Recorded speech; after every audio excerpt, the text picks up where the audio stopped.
Мысалы айтады, бесін оқылмады. Асырдың уақыты есіңізге түсті. Намаз оқып тұрсыз, асыр намазда. Есіңе түсті, мен бесін оқымағам. Немесе таң намаз оқымағасыз бүгін. Асыр оқып тұрсыз, еске түсті. Бұны таң намаз оқымаппын ғой мен деп.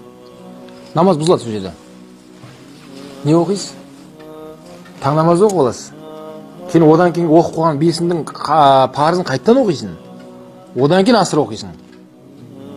Немесе құптан еске түсті. Құптан намазда. Таң намаз оқымағасың да. Одан кейін бесін оқылған, асыр, ақшам оқылған, құптан парызды тұрған кезде еске түсті. Таң намазы оқымағаның. Енді не істейсіз? Құптан бұзылады сол жерде. Қайттан таң намазын парызын оқисыз. Бесінің парыз, асыр, ақшам, құптан қайттан басын оқисың. Ретімен деп атқан сол. Немесе келесі таң намазға жетті. Таң намазға жеткеннен кейін барып, енді еске түссе, онда мына ретімен оқылмайды уже.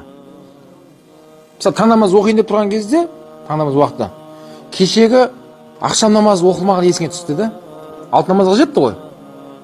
Онда ақшамды ғана оқып аласыз да, сөйтіп таң намазын оқисың. Түсіндір алдың ба?